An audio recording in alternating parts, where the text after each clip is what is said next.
Jess, welcome back from San Francisco. How was your hipster trip? My hipster trip. Was it not a hipster trip? No. It was more, let's do as much as we can in 36 hours. So you were gone for a total of 2 days? What's there, 1.5 days? Is that 36 hours? We started our drive at 4 a.m. and then we came back the next day at midnight. I see. So, tell me about your trip. What happened? It was good. We saw a lot of things. We had an itinerary, hour by hour, on what we were going to do. We wanted to do everything. Who were you with? I was with Kirstie, who was sick. Poor girl. Hannah Lee, your sister. Tiff Indrawan, and Tiffany Lew. I want to play-by-play. We left at 4 a.m. and it was crazy because they started eating snacks at 5 a.m. These chips and dips. Just kidding, just chips. So our first stop was Acai bowl. And then there was this man coming towards us and we almost got in a fight. Like you almost punched him in the face? No. Just tell me the story. Okay, so we're getting acai bowls at this food truck, and this homeless man went up to the truck after we got our food, and he grabbed the spoon tray and threw it in front of us at the floor, and it just spilled. It was sad because it was like organic, eco-friendly wood spoons. And then he grabbed the forks, which are also eco-friendly, and he threw it above our heads. And we just stood in silence. I had my camera, but I didn't video it because I was too scared that I would get knocked out. Did you fear for your life at that moment? Were you like, this man might hurt me? That's correct. I feared that I would get hurt. And then the security guy called him out, and they started talking to each other and like yelling at each other in the face. And then this other civilian came and they started throwing punches, and then everyone was yelling and just watching. They were actually fighting with fists. Yeah, I think the guy who was making a scene, he first threw a punch. And then I saw him hit that man in the face. Not the security guy, the other guy. And then they just started fighting and running away, and then something happened and he just left. I'm glad that you're okay. Thank you, me too. That was a very eventful 8 a.m. acai bowl. That's too much going on at 8 a.m., and that's too much going on while you're eating an acai bowl. It was a good start, though. It was a good story. You went to this wall area? What's it called? The wall crawl? Wall crawl? What is a wall crawl? Wall crawl is creative walls that have been painted purposefully, I'm presuming, by maybe locals, just on walls. We went to a specific alleyway, and it was just walls full of art. Like, they have their own sections. At first, I was like, all right, we're here. And then I saw like 4 pieces of wall that were designed and painted on, and I was kind of disappointed. And then all my other friends were excited for us. And then this random guy was like, it's an alley right after this one. And I got embarrassed. How come you didn't post any pictures of yourself doing this wall crawl? I was in the moment. We had a schedule, and I didn't. I don't know why I didn't. My purpose of this trip was to go to the Color Factory. So I knew I wanted to Instagram a picture from that, but I don't know. It didn't cross my mind to Instagram us at the wall crawl. It was the Instagram picture that you took at the Color Factory was of somebody's feet in a pit of yellow balls. Yeah, can you guess who it was? I think it was Tiff Lew. That's correct. It was so much fun. It was an experience. I mean, it's not something you would really do twice. It's just that moment when you're there and you're with good company who like enjoys life and living life. It was fun. Every room had its own story and was curated by a specific artist. I think a lot of them also were they had to probably choose one color because it wasn't like filled with color in every single room.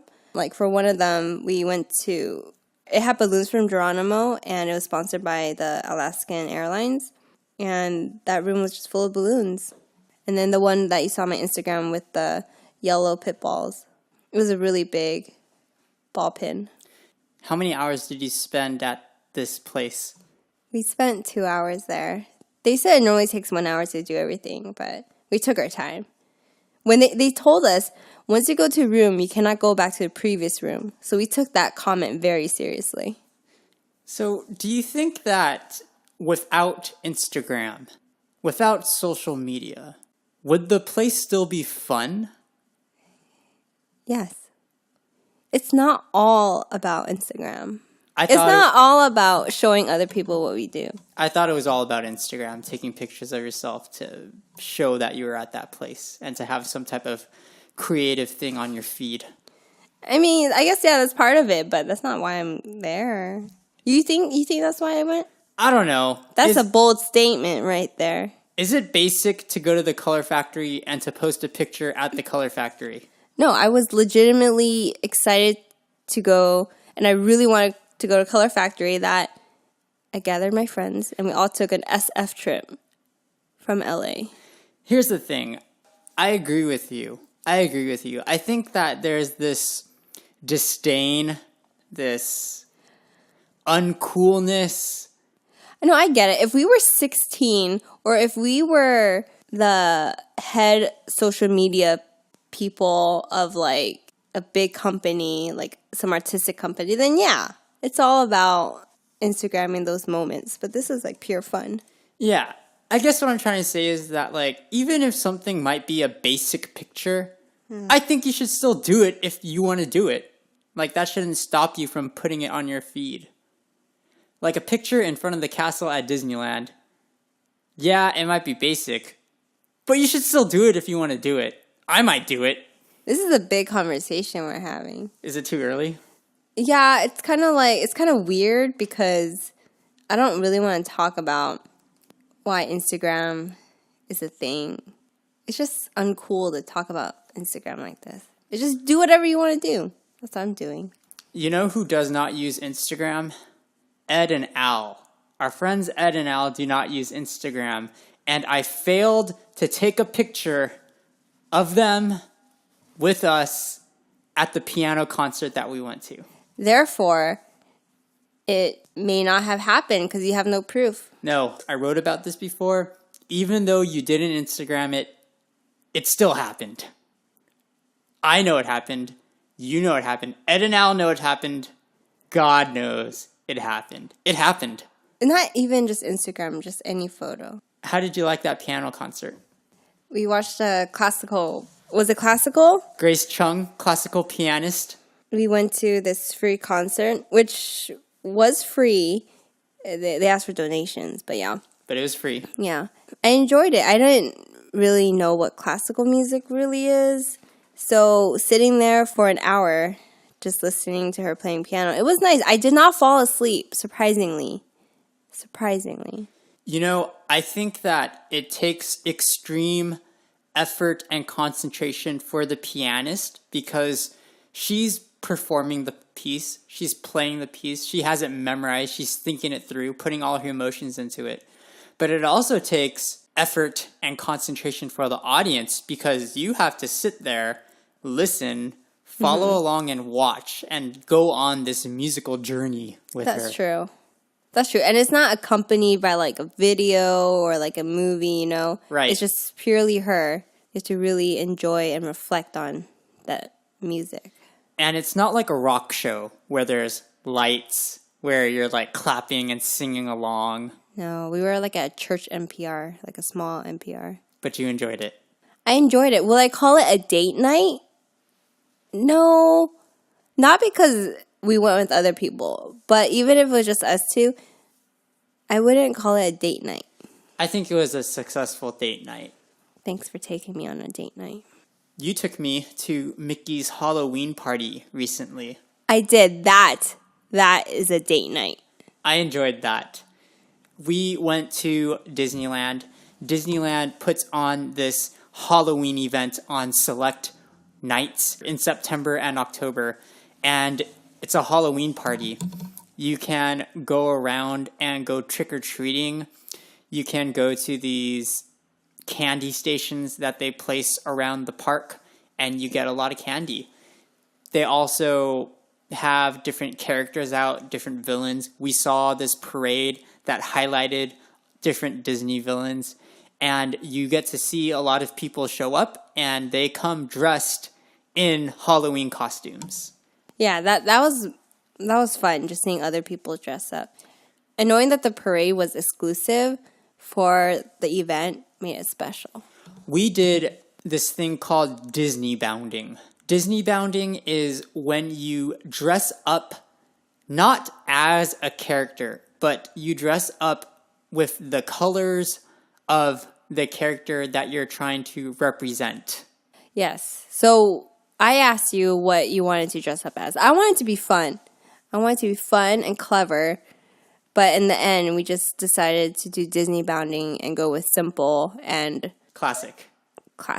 So who were we? We went as Donald and Daisy Duck. I'm happy with your Donald Duck costume.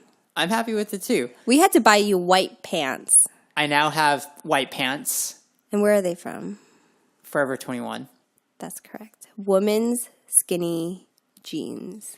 I think I'll wear them with a white t-shirt.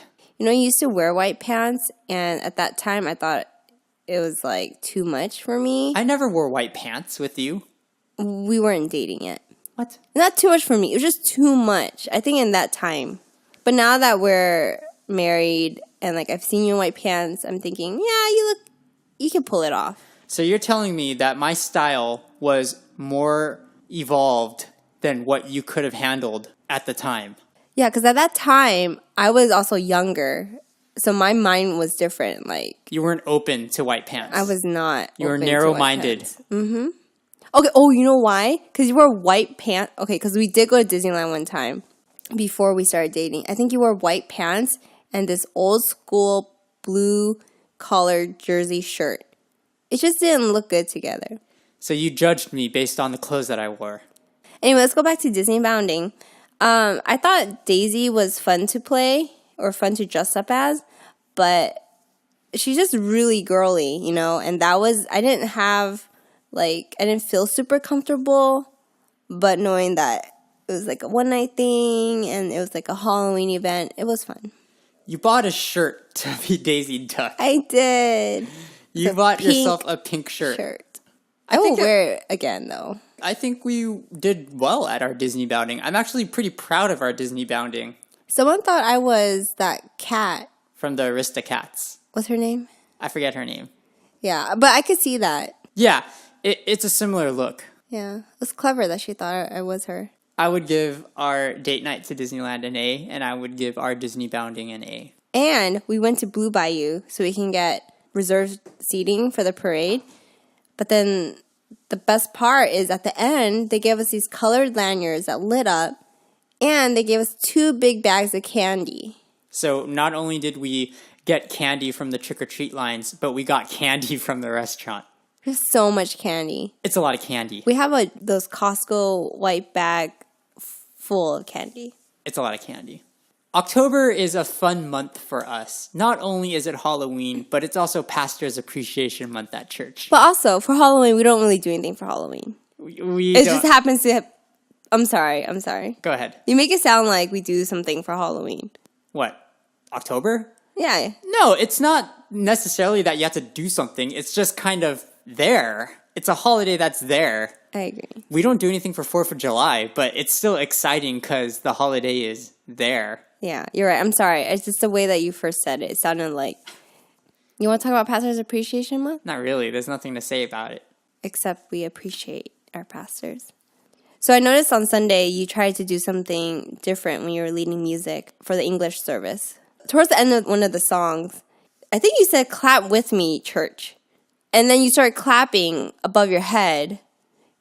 And then you, Phillip, and the other guitarist or anyone else who didn't have to play at that time started clapping.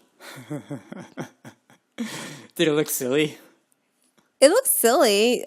Why did you choose to clap, though? Okay, so There's some more backstory to this. I don't want to bore you, but basically, I'm trying to improve my music leading by leading the congregation in clapping and also helping them to feel more free to raise their hands if they want to. I'm fine with the clapping. In order to lead the congregation in clapping, I want to say, let's clap our hands. And then we all demonstrate clapping our hands and the congregation can join us. I think the timing was right because you didn't have people clap in the beginning of the song. Because when people clap in the beginning of the song, people lose the momentum.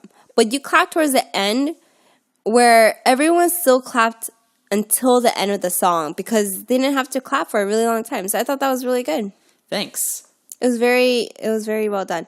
But, at the end, you told everyone to clap together, like, as a praise, right? As like to God. I didn't tell them to do it though. You did with your hands. I was just clapping like how I would at the end of a song.